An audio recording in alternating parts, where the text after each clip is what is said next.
Et aujourd'hui, c'est Shabbat Zachor. C'est un Shabbat un peu particulier. Dans les synagogues traditionnelles, traditionnalistes, il y aura demain matin 2 Sifrei Torah qui seront sortis. Sur l'un, il y aura la Parashat Teruma qui sera lue, et sur l'autre, il y aura un passage du Deutéronome qui sera lu, mais je vais vous le lire, et il sera lu en français demain également. Et ce passage est extrait du chapitre 25, versets 17 à 19, et dit « Souviens-toi de ce que t'a fait Amalek lors de votre voyage au sortir de l'Égypte, comme il t'a surpris chemin faisant et s'est jeté sur tous tes traînards par derrière. Tu étais alors fatigué, au bout de force, et lui ne craignait pas Dieu. Aussi, lorsque l'Éternel, ton Dieu, t'aura débarrassé de tous tes ennemis d'alentour dans le pays qu'il te donne en héritage pour le posséder, tu effaceras la mémoire d'Amalek de dessous le ciel, ne l'oublie point. » Et il y a un texte du Talmud qui pose la question suivante. Pourquoi est-il dit au début « souviens-toi » et à la fin « ne l'oublie point ». Il y a une grande discussion qui s'engage entre les rabbins pour savoir c'est quoi ce souvenir et qu'est-ce que ne pas oublier. Alors ils trouvent une solution à ce qui nous semble être une répétition. Je dis bien nous semble être une répétition. Ils disent, eh bien, le souvenir, c'est dans notre cœur, en fait, dans notre mémoire. Donc Zachor, c'est dans la mémoire. Mais la mémoire, elle peut s'effacer. Et elle peut s'effacer parce qu'on ne rappelle pas. Alors, disent certains, eh bien, il faut simplement se rappeler de cela. Oui, mais à ce moment-là, se rappeler de cela, c'est uniquement se le rappeler pour soi. Mais les autres risquent d'oublier. Donc, pour que cela ne soit pas oublié, l'otishkach,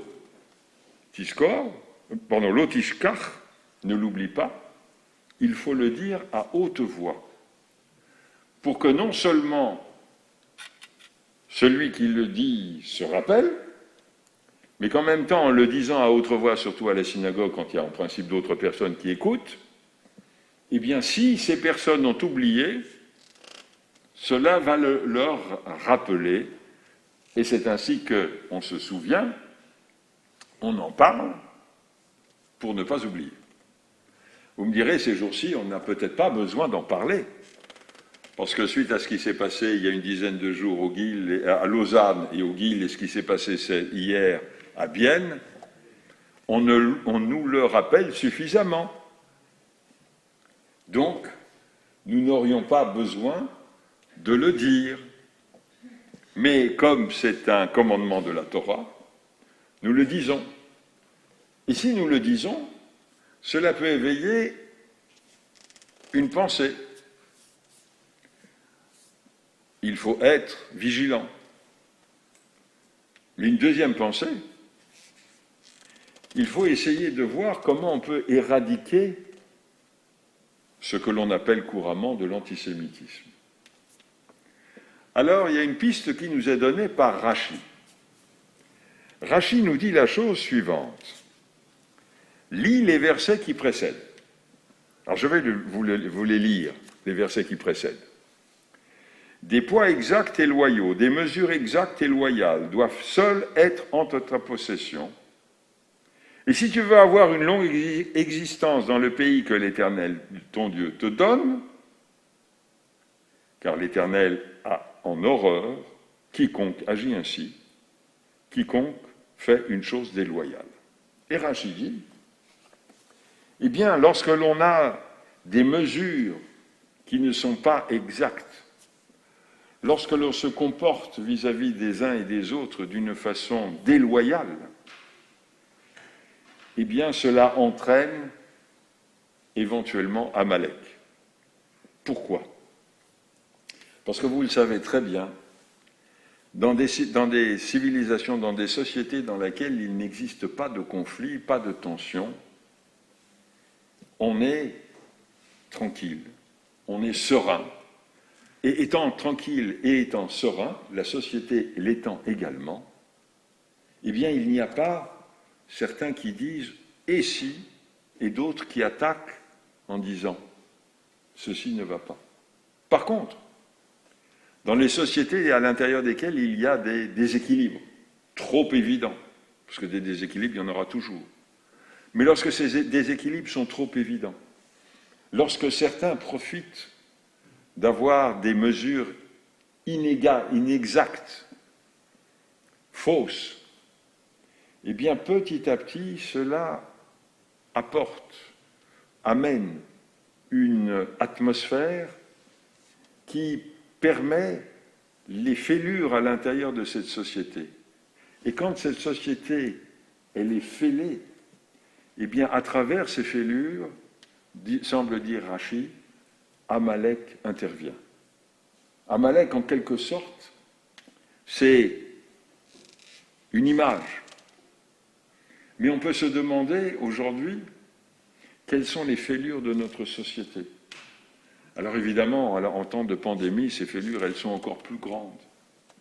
Parce qu'il y a un certain mal-être, un certain malaise à travers la population générale. Et même, quelquefois, pour chacun d'entre nous, nous ressentons une difficulté à vivre. Eh bien, peut-être que dans cette difficulté à vivre, il faut essayer de cicatriser ces fêlures chez nous, cicatriser ces petites dissensions, ces petits zébrages entre nous et les autres, pour ne pas laisser d'espace à Amalek. Et dans le fond, Rachid nous dit que votre société soit sereine et Amalek n'apparaîtra pas. Que votre société soit déséquilibrée et le risque existe. Regardez notre histoire, pas si lointaine. C'était parce qu'il y avait ces déséquilibres à l'intérieur des sociétés que petit à petit, le venin s'est insinué dans ces sociétés. Et aujourd'hui, il faut essayer, non pas de lutter uniquement contre l'antisémitisme, parce que ça nous concerne, nous et nous seuls, mais de lutter également contre les déséquilibres au sein de notre société, les inégalités, le rejet de l'autre. Parce que c'est en luttant contre ces éléments-là, qui ne nous concernent pas forcément, mais qui concernent certains membres de la société, que nous arriverons à nous protéger en même temps. Il y a un autre commentaire que je voulais vous citer, qui est intéressant pour une raison. Il y a un commentateur qui s'appelle le Malbim, il nous fait remarquer une chose, c'est que les deux derniers mots de cette paracha, parce que c'est une section, lo tishkach, qui veut dire ne pas, enfin, tu ne pas oublieras. On pense que normalement, le ne pas devrait être lié à oublier. Tu oublieras. Ne pas, tu oublieras. Or, curieusement, il est séparé. C'est-à-dire que le signe qui permet de le chanter est un signe disjonctif et non pas conjonctif. Et le Malbim nous dit, remarquez en plus que dans le tav de Tishkach, ça c'est de la grammaire, il y a un dagesh. Comme si il y avait une séparation encore plus grande entre l'eau, ne pas, Tishkach, tu oublieras, tu rappelleras. Enfin, tu oublieras. Ne pas, tu oublieras. C'est un peu compliqué quand on l'explique ainsi. Et il dit pourquoi ? Parce que notre devoir, nous, c'est de l'otishkar, tu n'oublieras pas. Mais il y a un jour, lorsqu'il n'y aura plus d'inégalité dans la société, lorsqu'il n'y aura plus le risque de voir un Amalek ou un Aman s'élever dans la société, eh bien les deux seront séparés, en disant « ne pas, tu n'as plus besoin de penser que tu ne dois plus oublier ». C'est pourquoi, dit le Malbim, le lot et Tishkach sont séparés, Parce qu'un jour, cela sera que nous n'aurons plus besoin ni de nous rappeler, ni besoin de ne pas oublier.